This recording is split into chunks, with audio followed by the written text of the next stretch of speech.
Et... Je suis covidé.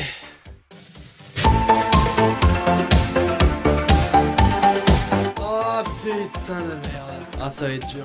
Ouais, ça va être dur. Oh là là là. Bah écoutez, je profite, hein. De toute façon, je suis carré dans mon lit, j'ai froid, j'ai mal partout. C'est le moment idéal pour que ma souffrance physique s'allie à ma souffrance morale. Aujourd'hui, comme chaque année, messieurs, dames, le flop film de l'année 2021. Sous Covid, s'il vous plaît. Un body set parfait pour mon mindset. Alors oui, je vais évidemment tousser de manière répétée et abusive. Je vais parler du nez et je n'entends rien. Allô? J'entends pas les rageux. Allô? Allô? Voilà. Ça va être quelque chose. De toute façon, je vais couper court, hein, je vais aller à l'essentiel. Je ne vais pas trop perdre de temps avec des diverses divagations sur le fait que les films que j'ai vous présenter soient à chier. Chaque année, je me permets de préciser. Je ne m'affiche pas des étrons puants. Donc il y a évidemment des films que vous avez peut-être vus qui sont forcément à chier. Moi, c'est des films que j'ai pas aimés dans ceux que j'ai vus. Par exemple, j'avais vu Venom 1, c'était une merde. Je n'allais pas m'affliger. Venom 2, qui apparemment est encore pire. Donc je peux y aller pour le lol, pour le plaisir de perdre 2 heures de ma vie, pour qu'il se retrouve numéro 1 de mon flop, ça n'a pas grand intérêt. Donc, je ne vais voir que des films et que j'aime, enfin que j'ai envie d'aller voir. Et même s'il y a des films, des fois, dans cette liste, je m'étais dit, bah peut-être qu'ils vont pas être top, j'avais espéré quand même qu'il y aurait des éléments qui me plairaient, voilà. En tout cas, tous les films qu'il y avait dans cette liste, j'avais un espoir pour eux, voilà.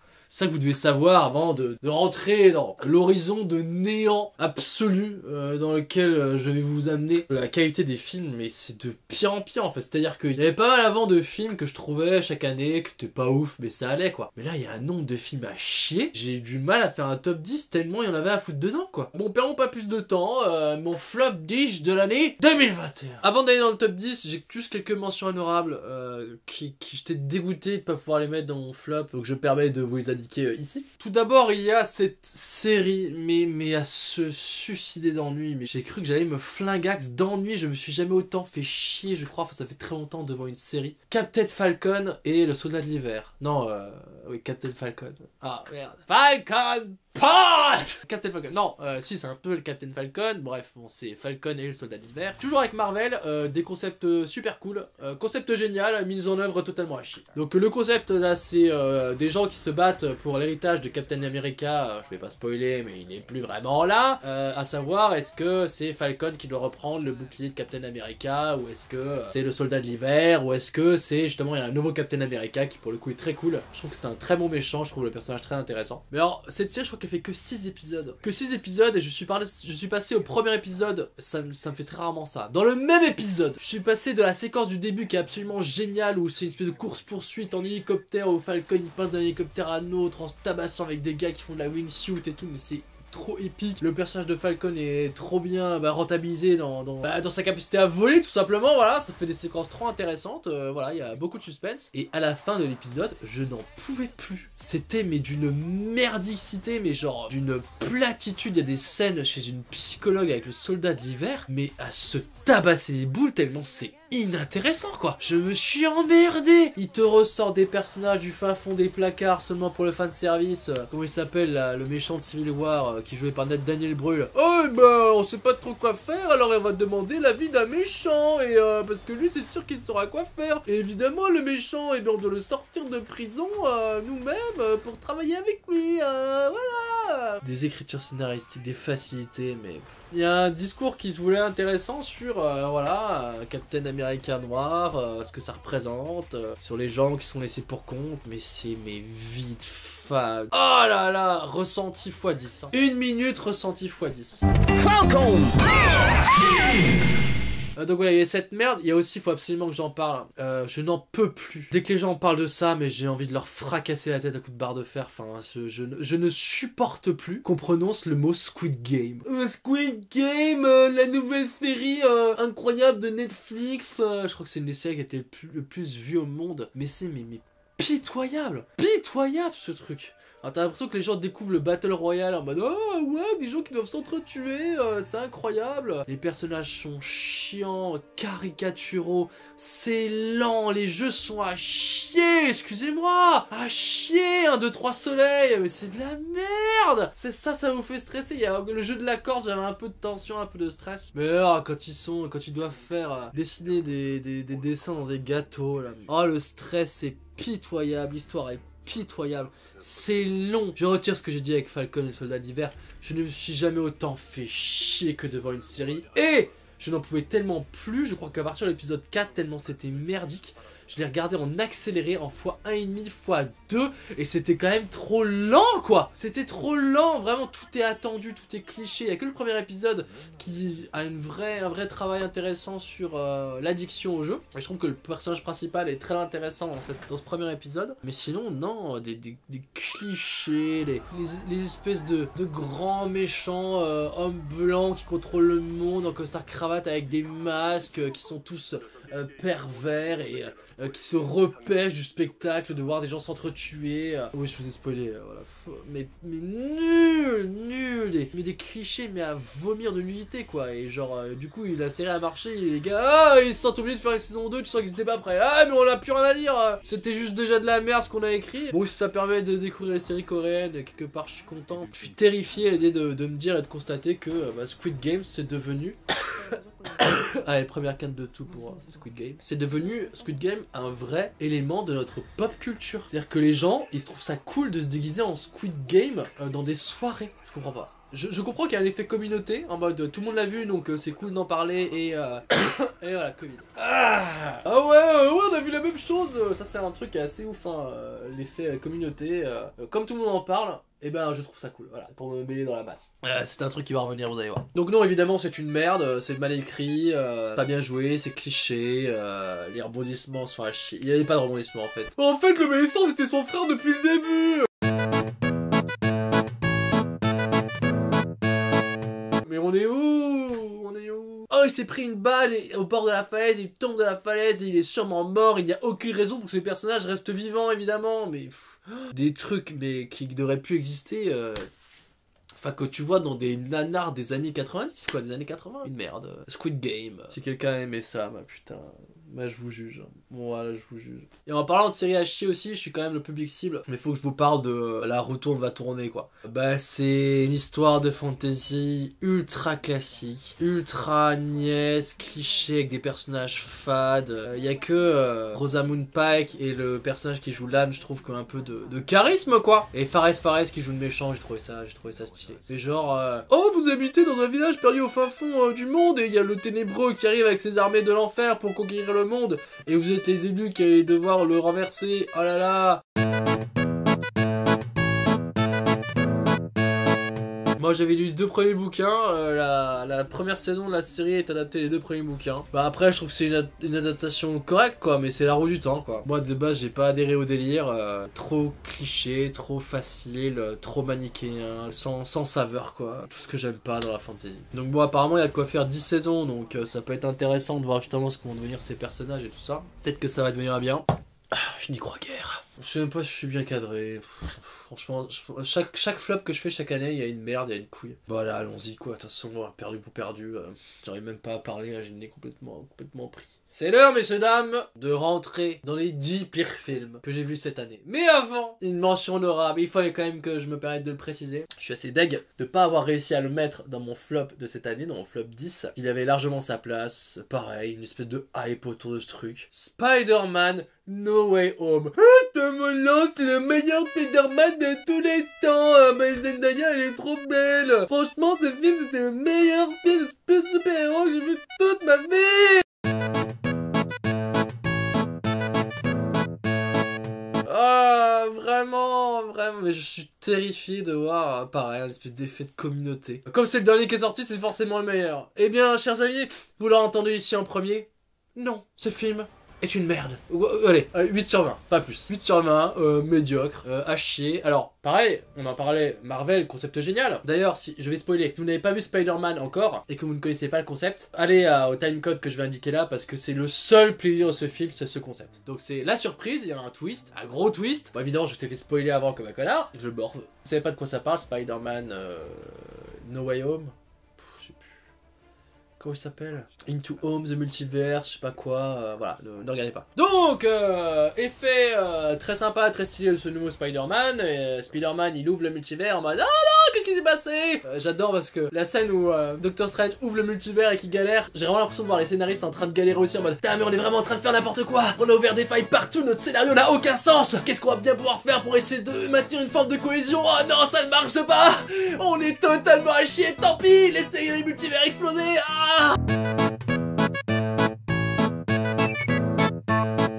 C'est ce nouveau scénario de Spider-Man Multiverse. Donc Spider-Man ouvre le multivers, il y a plein de méchants d'anciens films qui débarquent et avec eux débarquent les anciens Spider-Man, Tobey Maguire et Andrew Garfield. Qu'on soit bien d'accord, tout ce qui est bien dans ce film a été emprunté à d'autres films. Certaines mauvaises langues diront que ça a été volé à d'autres films. Je vais rester tolérant avec vous, bande de Jojo qui avez bien aimé ce film, et je vais dire que ça a été emprunté. Parce que quand Tobey Maguire débarque et qu'il se met à parler, vraiment la magie elle revient quoi.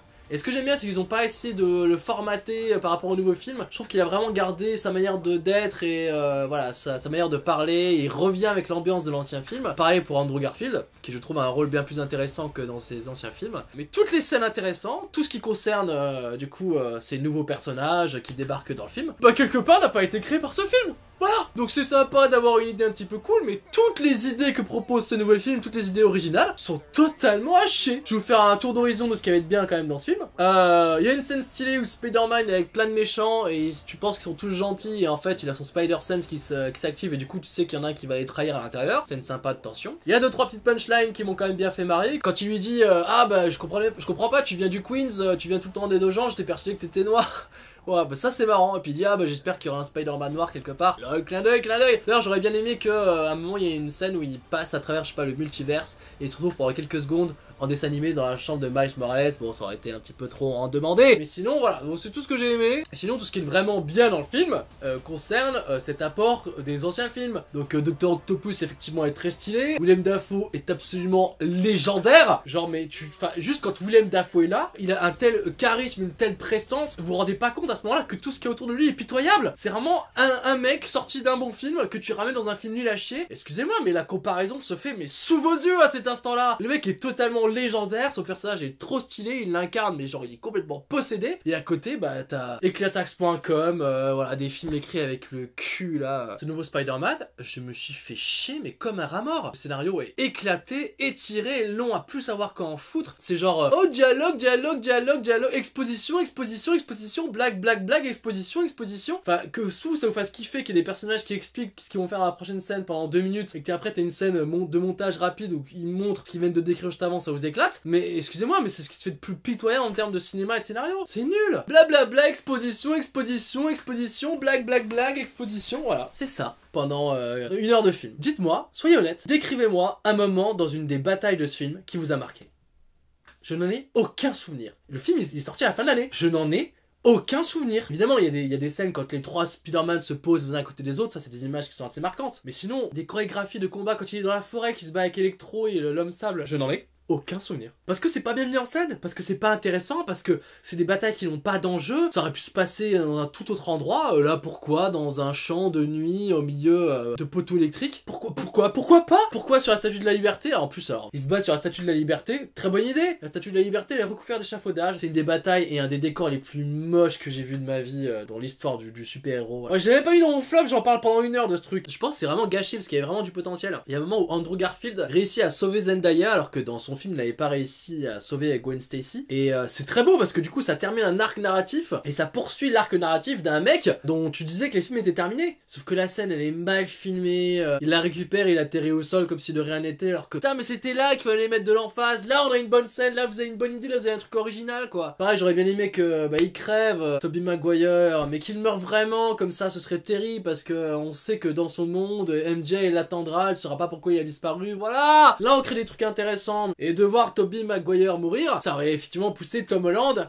à faire tout oublier à Zendaya à la fin, alors que là, genre, elle a une cicatrice, il est en mode non, c'est trop dangereux, elle a une cicatrice à l'œil, si elle continue à me côtoyer, c'est beaucoup trop dangereux pour elle. Bah non, c'est pas, enfin, elle a une cicatrice, elle a un petit bobo, alors que si tu fais mourir Tobey Maguire, et ben, Tom Holland, il se rend compte, effectivement, que, et ben, en mourant, il risque de faire extrêmement de peine à tous les gens autour de lui, voilà. Bon. Une idée juste comme ça, une idée intéressante, voilà. Scénario de con, là. Je vais transformer les méchants en gentils. Et comme ça, quand je vais les renvoyer dans leur monde, ils seront quand même gentils. Ouais, mais quand ils vont être renvoyés dans leur monde, ils auront beau être gentils, ils vont quand même crever. Moi, j'ai imaginé tous les méchants en train de revenir dans leur monde, en train de faire attendez, je suis gentil. Se faire buter juste après. Non mais c'est un scandale ce scénario! Vous avez de la merde dans les yeux quoi, c'est pas possible. Faut pas avoir un bac plus 13 en études de cinéma pour se rendre compte que, enfin, c'est éclaté au sol quoi. C'est pas bien, voilà. Non, et puis on me dit, non mais tu vois, c'est trop bien parce que ça permet à Andrew Garfield, qui a vraiment mal vécu son rôle de Spider-Man, d'avoir une deuxième vie. Mais je m'en branle de ça! Je m'en fous, moi je veux voir un bon film, je veux pas voir un film qui me permette aux gens de faire un mea culpa là, je m'en branle. Ou alors il faut que le film s'arrête en plein milieu, qu'on ait un écran noir et qu'on nous mette Andrew Garfield a été très marqué par son rôle de Spider-Man. Il l'a très mal vécu au fil des années alors qu'il était très fan et qu'il avait toujours rêvé d'interpréter ce rôle. Ce film est là pour lui laisser une deuxième chance. Bah ok, bah faites un truc comme ça. Oh là là. Ah, ils ont ouvert le multiverse mais ils nous ont pas fait revenir Sam Raimi. Hein. Ah non, ah ouais, ça y est. Ah, ils ont ramené tous les Spider-Man mais il n'y a pas eu Sam Raimi qui est revenu. Ah, c'est trop bizarre. Dommage. Ah ouais, parce que le film aurait pu être bien du coup. Bref, Sam Raimi va réaliser Doctor Strange 2. Et apparemment, ils ont dit oui, on a fait 19 semaines de reshoot parce que le film, on n'y comprenait rien. Alors, vu le niveau intellectuel et la bassesse de leur scénario et vraiment la médiocrité de leur niveau intellectuel dans les films Marvel, on n'y comprenait rien. Je me demande si c'était pas un très bon film en fait, avec des enjeux, pas un truc premier degré. Voilà, je demande à voir le director's cut parce qu'à mon avis la version on comprend tout de Doctor Strange 2, non, bah ça va être à chier, comme d'habitude quoi. Voilà, Marvel, un bon film sur 10. C'est un bon ratio pour certains. C'était pas mal. Bah pour écouter, un bon film sur 10, ça valait le coup d'en faire un 9. Non, je comprends pas. Excusez-moi, il y a Spider-Man Into the Spider-Verse à côté. Vous êtes aveugle. Mais je veux dire, il n'y a aucune comparaison à faire. Spider-Man Into the Spider-Verse, qui parle du même principe, qui a le même concept de multivers, et vous me sortez cette chiasse à côté, vous allez me dire, ouais, le film, c'est le film Spider-Man le plus incroyable que j'ai vu, mais fermez vos gueules. Il y a 2 ans, il y a un énorme film qui vous a tué, là, qui vous a éclaté, et j'ai l'impression que je dois vous ressortir, vous le foutre dans la gueule pour que vous vous rendiez compte à quel point ce film est médiocre, quoi. Mais sérieusement, dans la balance, il n'y en a pas un qui pèse beaucoup plus lourd que l'autre. Je pense que vous êtes habitué à voir de la merde. Vous êtes habitué à la médiocrité. Montez vos standards, putain. Tant mieux si vous avez kiffé, moi je comprends pas. Je comprends pas comment vous pouvez pas vous dire ouais, c'est gâché quoi. J'ai parlé pendant 1 heure de Spider-Man, super. Ça tombe bien parce que j'avais pas trop envie d'en parler, il est pas dans mon flop non plus, mais je vais en parler très vite, de Matrix Resurrection. Comme quoi la nécromancie, ça reste un art interdit. Ramener les morts à la vie, ça marche pas tout le temps. Donc Matrix Resurrection, le concept de base m'emballait bien, de dire que en fait Neo c'est un concepteur de jeu vidéo, et que les 3 films Matrix en fait ont été une trilogie de jeux vidéo. Il y a un délire très méta, où vraiment au début tu sais vraiment pas si ce qu'il raconte est vrai ou si la Matrix elle existe vraiment. Il y a des vannes qui me font bien marrer aussi, qui sont très méta, où ils disent mais c'est la Warner qui nous casse les couilles pour faire une nouvelle trilogie. Après le reste du film est mauvais quoi, pas intéressant, mal filmé, filmé comme un film d'action tout à fait banal comme on peut voir aujourd'hui. Le film il a souvent des flashbacks des anciens films, des fois il te montre des chorés qui sont filmés de manière ultra stylisée, donc le film régulièrement te montre à quel point ce qui se faisait avant était mieux en fait. Raté, terrible, ça me fait mal au cœur, j'ai même pas envie d'en parler.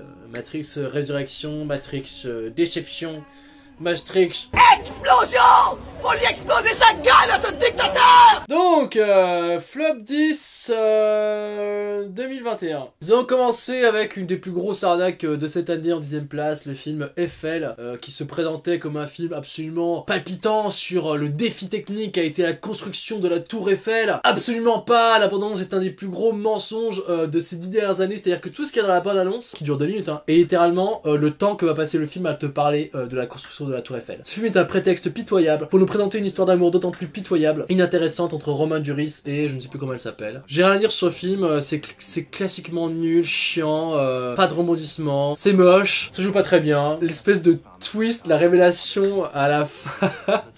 Ah ouais, je vous spoil, on s'en bat les couilles. Il dit à la fin la Tour Eiffel a été achevée et elle avait la forme d'un A comme Adeline qui en fait est le nom de sa compagne là. Comme si en fait on l'avait sous les yeux depuis des centaines d'années et que la Tour Eiffel avait une forme de A parce que le A c'était le nom de sa copine. Ah, les frissons de nullité, c'était long, c'était chiant, c'était une arnaque totale. Voilà. Ne vous faites pas voler votre argent. Chions sur ce film gaiement. Voilà, je passe pas plus de temps. C'était le numéro 10. Le numéro 9, c'est le film d'épouvante. C'est un film qui fait peur. Ça fait très très peur. Ça s'appelle La Nuée. Un film de genre français. On se dit, ah, un film français un peu badant. Est-ce que je vais survivre avant la fin de cette vidéo? Ça c'est pas donné.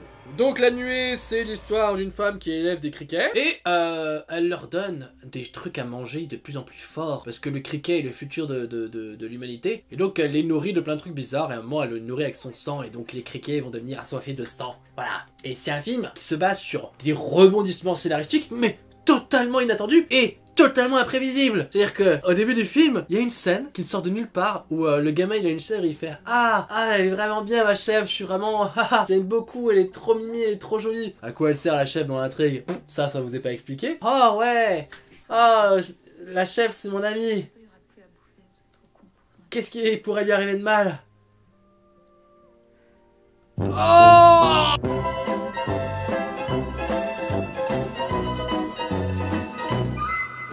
La chèvre elle se fait manger, incroyable! Les criquets ils ont mangé la chèvre! On s'y attendait pas du tout, voilà. Et quand vous vous êtes dit c'est bon, je crois que j'ai compris ce rebond scénaristique pas forcément très bien amené, eh bien on vous montre que le voisin c'est quand même un homme très très curieux. Il a aucune caractéristique, je crois qu'on connaît même pas son prénom, juste il est très curieux. Et d'ailleurs il a un chien qui est très très curieux. Et bien ce chien très très curieux...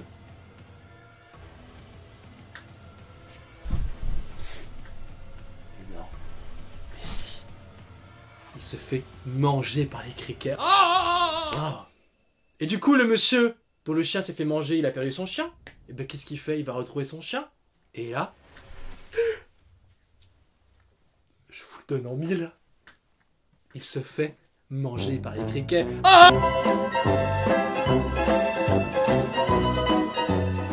C'est un scandale! C'est-à-dire que la première fois j'étais quand même déjà pas surpris et le film se présente vraiment comme un espèce de truc crescendo quoi. Donc le premier truc j'étais ouais d'accord, le deuxième ouais d'accord, le troisième ouais d'accord j'ai compris et voilà et après les criquets s'attaquent aux humains. Le final est pitoyable mais j'étais consterné par cette espèce de montée scénaristique qui me disait hey, regarde tu t'y attendais pas à ça hein? Ah tu t'y attendais pas? Ah surprise! Ah les criquets ils les ont tous mangés! Ah si. Je m'y attendais. Il y a juste une image dans ce film qui m'a marqué, je pense qu'il a marqué tout le monde, qui a vraiment un côté un peu choquant d'un coup. T'es en mode oh what the fuck, et ça c'était pas mal. Sinon le film est très mauvais, je trouve les enfants ils jouent pas bien, il y a plein de pistes scénaristiques qui sont pas vraiment explorées, médiocre. La Nuée.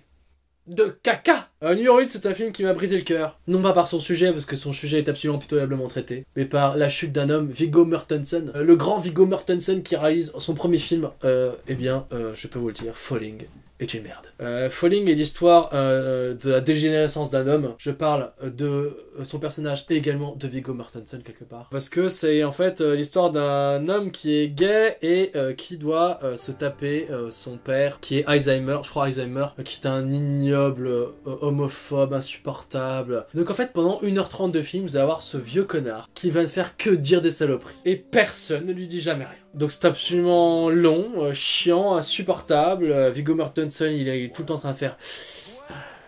Et à la fin, à la toute fin, quand t'as subi 1h30 de cabotinage où un mec ne fait que de hurler, de dire des saloperies sur les homosexuels, où je pense que ça se veut peut-être un peu drôle, en mode ça se trouve ça se voulait drôle, après ça se voulait chiant, volontairement chiant, en mode bon ça commence à devenir insupportable, papy là, arrête de dire des méchancetés sur les homos. Et à la fin, quand Viggo Mortensen prend enfin son courage de main pour lui dire ses 4 vérités, et ben il joue ultra mal. Très mal. Ça fait de la peine. De voir Viggo Mortensen mal jouer, ça fait mal. Et la scène n'est pas du tout intense. Ça ne change absolument rien au scénario. Ça n'évolue pas. C'était terrible. Le film est long, chiant, vide. Qu'est-ce qu'il a voulu faire? J'ai vraiment l'impression que lui, pareil, le gars a une idée de base et le film sait jamais où il va. Il ne sait jamais où il va.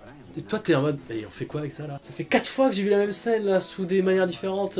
Ah, faut peut-être évoluer là. Ça commence à devenir un peu relou quoi. De quoi je parlais? J'ai oublié. Comme le personnage du film. Numéro 7, ça va vite hein. Oh, ça va vite, ça dégage à la grenade. Mais je suis au bout de la vie là. Donc j'ai raconté ma vie avec Spider-Man là, c'est la moitié de la vidéo. Parlons de Paul Verhoeven, qui est un réalisateur que j'aime beaucoup, et de Benedetta. Jésus, je te vois, Jésus, tu es dans mon cœur, Jésus. Ça joue vraiment comme ça pendant le film. Jésus, donne-moi ta force, Jésus. Bon, Benedetta, c'est à l'époque de la peste, un couvent dans lequel il y a une jeune femme qui est jouée par une jeune sœur qui est jouée par Virginie Efira. Très bonne actrice, soit dit en passant, qui se dit possédée par Jésus, ou qui dit entendre la voix de Jésus. Et donc sa théorie est remise en cause, évidemment. Le fait qu'elle devienne un peu quelqu'un d'important, c'est une femme qui va avoir une relation homosexuelle avec une autre femme. Concept hyper intéressant sur le papier de une critique acerbe de la religion, portrait au vitriol, avec une femme rebelle au sein d'une institution très fermée, dans une époque très sombre. Très bizarre ce film. Je sais pas s'il a essayé de créer une ambiance particulière, en tout cas il a totalement foiré. Il y a des rêves, quand le personnage fait des rêves dans ce film, mais totalement hallucinant, de cringe en fait, c'est malaisant, tellement c'est space, c'est weird, et le film est racoleur, et le film est violent, mais vraiment de manière purement racoleuse, comme en mode c'est une violente, regardez, elle se fait torturer avec un objet horrible. Les dialogues sont bizarres. Le film a emmerdé en fait, je sais pas quoi dire, ça fait 30 secondes que je regarde dans le vide. Mais non, mais c'est vrai, je sais vraiment pas quoi dire ce film. Andrew Garfield a été très marqué par son rôle de Spider-Man. Il l'a très mal vécu au fil des années alors qu'il était très fan et qu'il avait toujours rêvé d'interpréter ce rôle. Ce film est là pour lui laisser une deuxième chance. Je suis sûr que quand je suis sorti de la salle j'avais plein de trucs à dire. Bah là, non, je m'en souviens que comme d'un film très mauvais, pas bien joué, avec des ressorts scénaristiques assez inintéressants, pas bien mis en scène. Gâchis. Un échec au sein de la carrière de Paul Verhoeven. J'ai de nouveau froid là. J'ai froid, je tousse. J'en ai marre. Oh oui, on s'en bat les couilles pendant ce flop, hein, vraiment. Plus de respect pour rien, pour personne. En parlant de non-respect, oui, je suis passé au suivant, j'avais plus rien à dire. Voilà. Jésus, que fais-tu? J'ai été une mauvaise fille, Jésus. Parlons du numéro 6. Jésus, je me repens. Le numéro 6, c'est Shang-Chi, la légende des anneaux du futur du passé. Bah, le Marvel le plus nul que j'ai vu cette année. Le fait que le film rajoute du kung-fu et des arts martiaux dans l'univers Marvel, je trouve ça très cool. Et la scène du bus est très intéressante, et à un moment, il y a une scène où il se bat dans une arène aussi qui est très intéressante, mais c'est filmé avec le cul à la Marvel en mode ouais, on filme super près, ouais. Ah ouais, comme ça il y aura du flou, et comme ça, les gens, faut pas que vous ayez le temps de vous emmerder, hein. Il se passe des trucs à l'écran, ouais. Voilà, ouais. Ouais. Non. Mais pourquoi montrer nos Corées quand on peut faire des trucs comme ça? Ouais, vous avez pas le temps de cligner des yeux. Oui, ah là là, Marvel, des trucs qui se passent à l'écran. J'ai vraiment l'impression qu'il y a des gens qui affichent vraiment des chiffons devant mon écran, quoi. C'est assez insupportable. Donc c'est filmé de très près, c'est très flou, c'est très moche. Du coup, les chorégraphies passent complètement à la trappe. Dans le bus, il y a une scène trop stylée où il remonte le bus en sautant entre les barres de fer du métro. C'est filmé de très loin, c'est très joli, voilà. C'est une idée de mise en scène intéressante. Il y a des scènes cool, hein, quand ils se battent sur les échafaudages en bambou. Et pareil, c'est filmé de manière assez laide. Et ça, c'est la dernière bonne scène. Parce que après, le film part dans un délire. Alors déjà, toute la moitié du film, c'est le méchant qui explique pourquoi il est devenu méchant. C'est très cringe. Il a une scène où il tombe amoureux d'une femme en se battant avec elle. C'est weird as fuck, c'est cringe malaise. C'est le méchant qui fait oui, exposition, blague, exposition. Je comprends pas, en fait, que vous n'attendiez pas mieux d'un film d'action, en fait. Surtout d'un film de super-héros Marvel. Ça doit être de la péta, ça doit être un truc dynamique, ça doit être intense, ça doit être... Et là, c'est des gens autour d'une table qui font exposition. Mais enfin, moi, chaque fois, mais ça m'écrase de nullité, quoi. Je comprends pas comment les gens peuvent dire c'était un super film de super-héros. Ben non, mec, il y a eu 40 minutes de blabla inutile, long, étiré, quoi. Ce qui se fait de pire en matière de scénario, quoi, et d'écriture. Et à la fin, ils arrivent dans un espèce de monde, mais Pokémon. Oh, il y a tout un délire avec une forêt de bambou qui bouge. Là, déjà, c'est nul, c'est chiant, c'est inintéressant. Et après, ils arrivent dans ce monde-là, mais c'est Pokémon, quoi.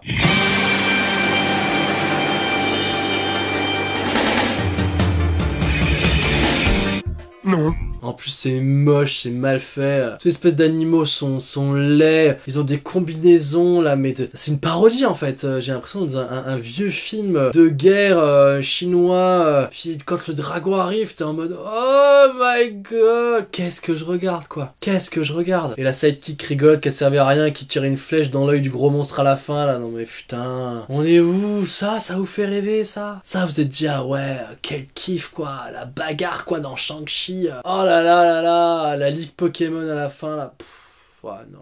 C'est vraiment de la bouillie de fond vert et d'effets spéciaux mais dégueulasse. J'ai la flemme d'argumenter parce qu'en même temps j'ai toujours, chaque année j'ai les mêmes trucs quoi. Chaque année c'est les mêmes merdes, chaque année c'est toujours pareil, voilà. Allez, on va essayer de se marier un petit peu. Numéro 5. Pardonne-leur Seigneur, ils ne savent pas ce qu'ils font. Ça c'est un fou rire tellement c'est nimp quoi. Kong versus Godzilla versus Kong. Alors moi j'avais beaucoup aimé le premier Kong parce que je trouvais qu'il assumait totalement son côté second degré complètement délirant. Les films Godzilla étaient très chiants, très mauvais. Quelque part c'est une blague que ce film ait réussi à voir le jour. Donc c'est Kong versus Godzilla versus Mega Godzilla. Tout le monde se tabasse. Déjà il n'y a pas une seule seconde j'y crois parce que à un moment les deux ils font chacun 3000 tonnes, ils arrivent à se battre sur un porte-avions sans le faire couler. Enfin le film part dans des délires pas du tout réalistes qui rendent moi me sortent totalement du truc. Quand ils se battent au milieu des gratte-ciel les deux, quand Kong par exemple fracasse Godzilla contre un gratte-ciel, le gratte-ciel t'as l'impression que c'est une brique, le truc il est secoué mais il bouge pas, alors que Godzilla il fait 2 fois sa taille, le truc devrait être réduit en bouillie. Donc ouais, déjà au niveau de la représentation réaliste des choses, moi ça m'a sorti du truc. Bon, sans parler du fait que les dialogues soient écrits avec le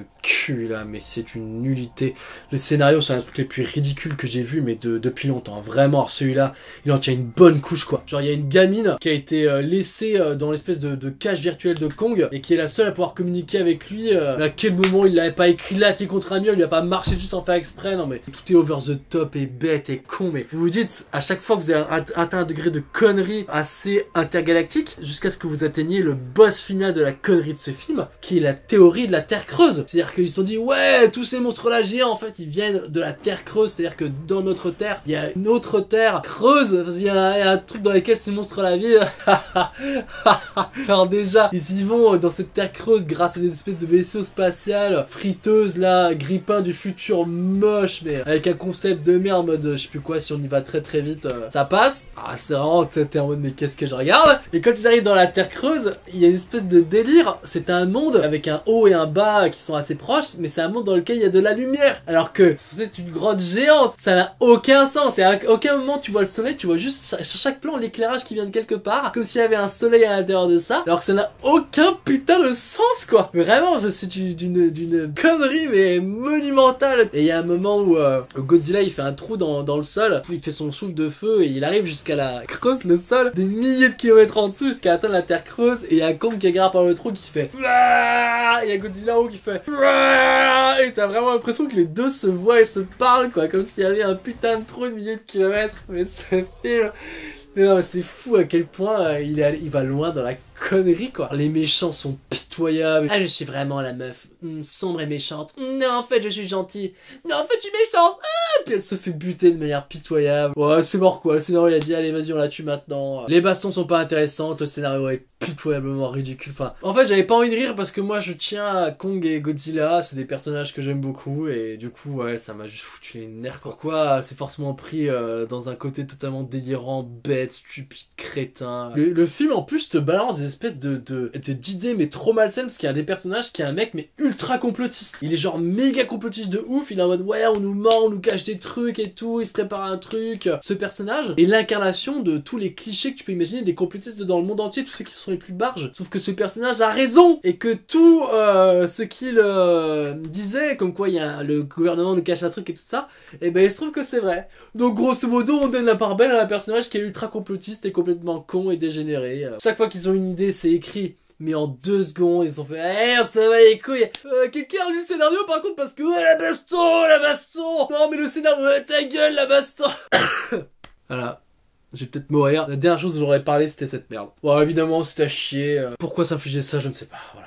Numéro 4, je suis possédé par Jésus de Nazareth. Numéro 4, celui-là a failli se retrouver en première position tellement c'était à chier. Army of the Dead. Une éternité dure ce film. Une éternité de vide. Le pitch pour le coup est plutôt cool. Je crois que Las Vegas a été contaminé par les zombies. Et il y a un groupe d'une espèce de commando qui se prépare pour aller récupérer beaucoup d'argent dans un casino au sein de ce Las Vegas. Alors tous les personnages, je trouve, avaient une personnalité plutôt cool. Le film est une énorme chiasse, mal écrit, longue, inintéressante. Aucun personnage n'est travaillé, aucun personnage n'est intéressant, alors que le film dure, je crois, 2h30 quoi. Les scènes de baston sont nulles. Et surtout le problème c'est que les zombies, une espèce de délire autour des zombies comme quoi ils deviennent un peu intelligents. Ils sont ridicules parce qu'ils sont un peu humanisés, genre c'est des zombies qui ont des enfants et il y a un zombie, il sait que le chef des zombies, il sait que si on lui tire dans la tête il va mourir donc il a un casque, c'est trop ridicule. C'est des zombies qui sont sur des chevaux et un tigre zombie et... la scène où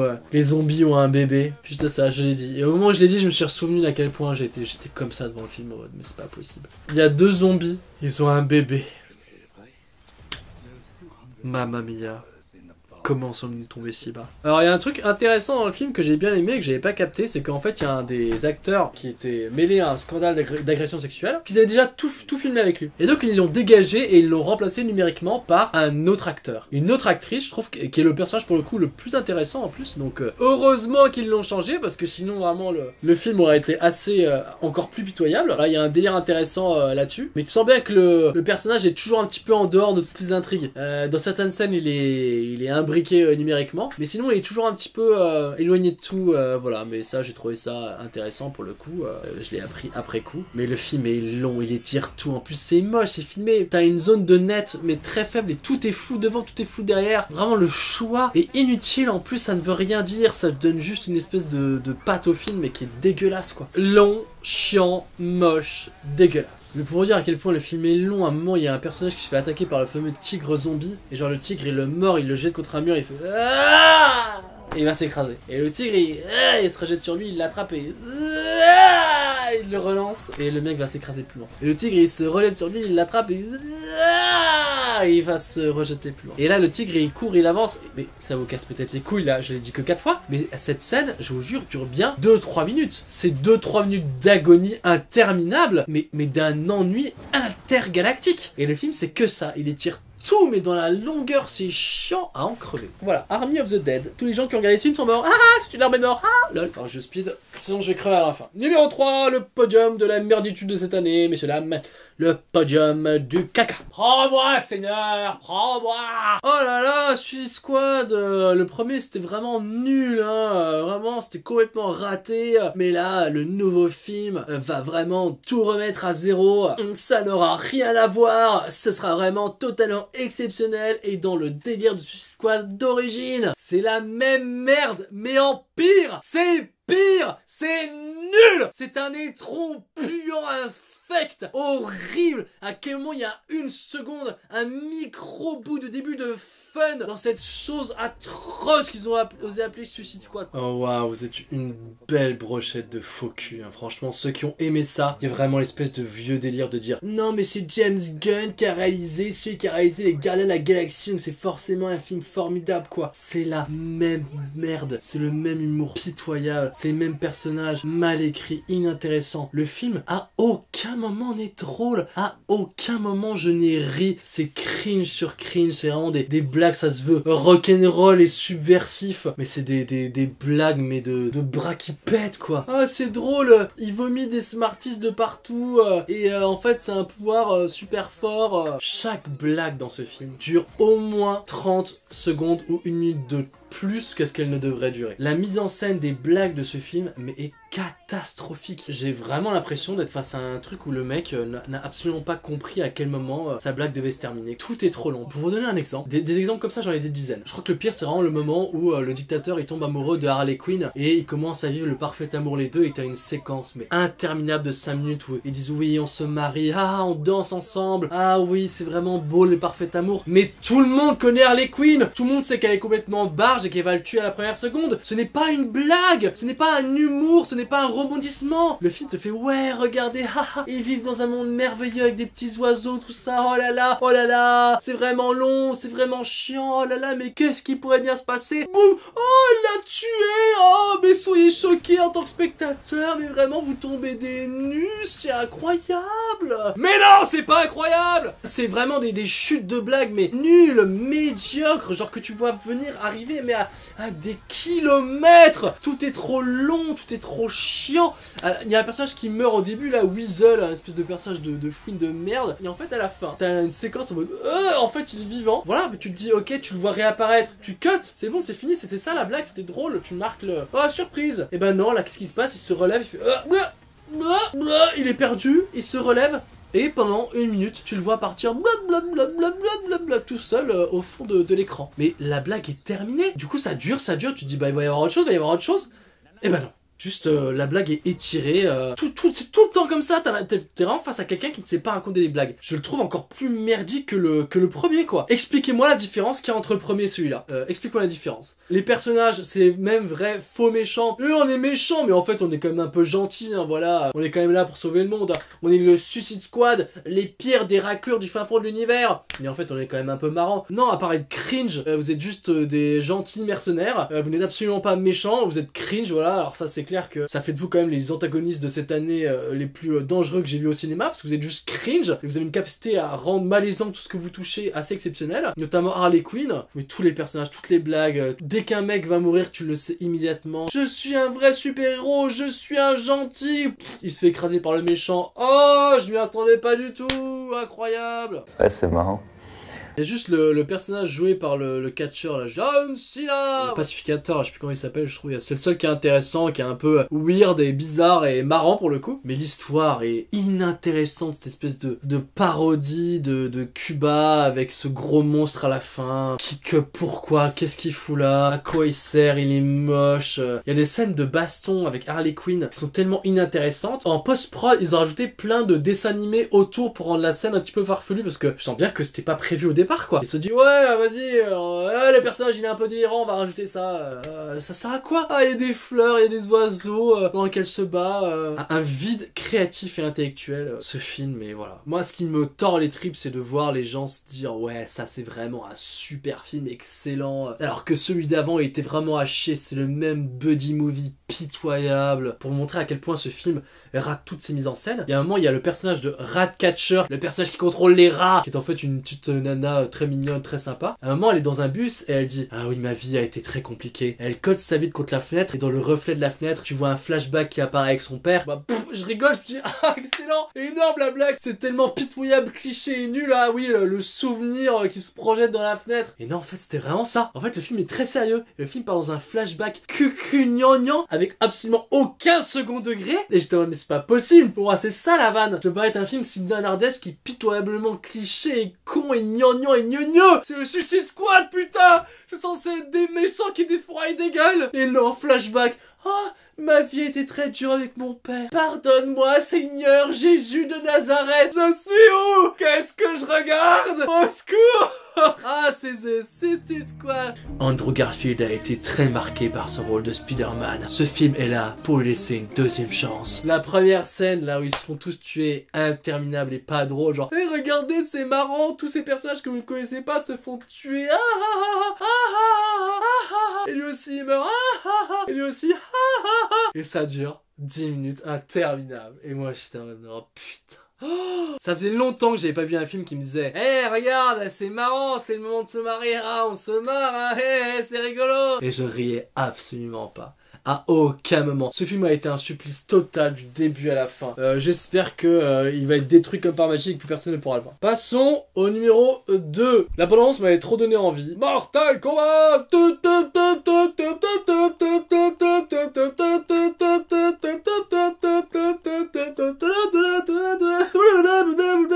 Bon, le Covid. Mortal Kombat, ouais. Pour vous marrer. parce que vraiment faut le voir pour se marrer. Il faut vous dire que c'est un des plus grands nanars de ces 10 dernières années. Parce que déjà le film est une arnaque totale au niveau de son scénario, parce que le Mortal Kombat, le fameux combat, le fameux tournoi de baston, vous ne le verrez jamais. En fait, le méchant envoie ses sbires tuer les héros avant qu'ils ne rentrent dans le Mortal Kombat. Donc t'as 2-3 bastons toutes pétées, assez inintéressantes, et surtout les personnages sont d'un cliché, d'une vulgarité. Le vrai tournoi qui a lieu dans ce film, c'est de savoir qui joue le plus mal. Alors effectivement, les personnages sont tous ultra baraqués, ultra stuck, et sont sûrement très forts en arts martiaux, mais alors ils jouent mais avec les pieds, mais c'est à hurler de rire, quoi. Tellement ça joue mal dans ce film, tellement c'est kitsch. Et quand les bastons arrivent, il y a un moment, vraiment pas, il y a un personnage ailé qui arrive, il est en mode ah, je suis le personnage méchant qui vole. Il fonce vers un personnage qui lance son chapeau, qui le coupe en deux. Et c'est terminé, voilà. Et à la fin, ils sont tous téléportés et séparés dans les petites arènes. Bah, toutes les arènes connues de Mortal Kombat. Ils se tapent dessus, et ça dure 3 secondes, et c'est terminé. Sinon, le film n'est que des dialogues ultra longs, chiants, pitoyablement vulgaires et provoques. Il y a que la scène d'intro. La scène d'intro est vraiment exceptionnelle pour le coup. La scène d'intro, c'est un court-métrage en soi. Ça se passe à l'époque féodale du Japon. C'est Scorpion, dont la famille se fait massacrer, qui tue tous les ninjas qui ont massacré sa famille. Franchement, la scène elle est trop bien chorégraphiée, elle est ultra violente, ultra intense, il y a de l'enjeu. J'étais en mode putain, le film va être trop bien. C'est une merde, toutes les punchlines qu'on attendait, finish him, passent juste trop mal, c'est trop ridicule. Ah, c'est gênant, ce film, il est cringe. Et en fait, c'était un niveau de nullité de film que j'avais pas vu depuis très longtemps. C'est pour ça qu'il a mérité sa place en numéro 2. Mais il y a un film qui m'a encore plus mis les boules, qui m'a encore plus vénère cette année. Ce film, c'est l'attaque des titans. L'attaque des titans. C'est titans voilà, l'attaque des titans. Titane de Julia Ducournau. Palme d'or à Cannes. Oh. Je suis outré par ce film. Vraiment outré. Non pas, attention, non pas parce que le film se veut ultra provoque et ultra outrageant, c'est provoque, il y a de la violence, ça vous chamboule, ça vous tord les entrailles, la violence, oui. Non, je suis outré parce que j'ai l'impression d'être face à quelqu'un, une espèce de pseudo rebelle rock en école de cinéma qui est en mode ouais, moi j'adore Tarantino et ce que j'aime bien c'est la violence pour provoquer les émotions fortes chez les gens, quoi. Mon film il est trop rebelle, quoi. Mon film c'est vraiment une instance de provocation et qui surfe sur le body horror, quoi. Mais j'ai malaisé devant ce film, et pas pour les bonnes raisons, pas en mode c'est violent, c'est malaisant. Il y a plein de films qui m'ont déjà fait cet effet là de manière tout à fait réussie, mais là le film ne propose rien de plus que de la violence ultra racoleuse, ultra provoque, et le film tombe dans tous les gros clichés du genre pseudo arty. Il a eu la Palme d'Or parce que il y avait Mylène Farmer dans le jury, c'est tout, hein. C'est le film de Mylène Farmer, pour le coup ça lui colle vraiment à la peau, hein. Ça lui va très bien cette femme, voilà, c'est le film de Mylène Farmer. Mais sinon son intérêt artistique, scénaristique, culturel et tout ça est proche du néant absolu. Donc oui, vous avez juste enchaîné les scènes violentes. Le film avait une espèce de pseudo publicité en mode des gens se sont évanouis dans la salle au festival de Cannes, nombreux ont dû quitter la salle en vomissant sur leurs enfants qui tenaient dans leurs bras. Mais enfin voilà, c'était ce genre de pub en plus ultra provoque. Donc le film est très provoque. Moi j'avais trouvé Grave très moyen, mais les gens disaient non mais c'est pas mal, donc je me suis dit bon écoute, on va lui donner une deuxième chance. Grave est un chef d'œuvre par rapport à ce film, d'une vacuité totale. Et donc vous allez enchaîner des cassages de nez sur le lavabo, avec une jeune femme qui se fait avorter elle-même, avec une... C'est pas drôle. C'est pas drôle, mais en fait la scène est tellement provoque que ça en devient marrant aussi. Enfin, tu la vois pas se faire avorter, mais tu as son design, voilà, elle se fait avorter avec une tige à cheveux là, et en fait son bébé c'est un espèce bref, de voiture, il y a du pétrole qui coule de son vagin. Rien qu'en le disant. En plus, scénaristiquement, il part dans plein de directions qui ont déjà été vues et revues, bien mieux. Pour vous montrer à quel point, je vous jure que je vous mens pas et que c'est vraiment un délire d'école de cinéma assez misérable. Il y a la scène de danse au ralenti sur fond électro avec des néons roses. Osez me dire que vous n'avez pas déjà vu cette scène au moins 1000 fois dans tous les signes pseudo-arty, de hauteur, de cinéma. Ouais, elle filme son pétard comme ça. Ah ouais, un gros pétard sur de la musique techno avec des néons roses. Ouais, je n'ai jamais vu ça ailleurs. C'est absolument incroyable ce qui se fait dans le cinéma français et belge de ces dernières années. Juste pour cet essai pitoyable d'avoir essayé de me remuer les tripes sans rien de me proposer en retour, parce que je ne suis pas contre la violence au cinéma, mais je suis contre la violence gratuite, racoleuse, qui est juste là pour te pousser dans des retranchements que tu n'avais pas ressentis avant. Bah non, je trouve ça juste provoque, indécent, voilà. Et puis je trouve que le film film même pas beau, quoi, dans sa manière de filmer, dans son travail du son. Le film se veut laid, mais en fait, il est laid d'une autre manière. Il est laid par les moyens qu'il entreprend pour arriver à ses fins, il est laid par, par tout son travail, ça provoque. C'est vraiment, j'ai l'impression d'être face à un enfant rebelle. Un enfant rebelle qui a mérité la première place de ce flop de l'année 2021. J'ai réussi les amis, j'ai survécu jusqu'à la fin de ce flop. Il y a moi que j'articule pas, que ce soit très compliqué à regarder. J'espère quand même que ça vous a plu, que vous êtes un petit peu marré. On se retrouve évidemment l'année prochaine pour un top et un flop tout à fait passionnant sur ce que j'aurais vu cette année. D'ici là, j'espère que vous allez bien. Ne soyez pas covidés, ou si vous l'êtes, tenez bon, ça va le faire. Vous avez survécu jusqu'ici et déjà ça, je suis fier de vous. Bisous. Andrew Garfield a été très marqué par son rôle de Spider-Man.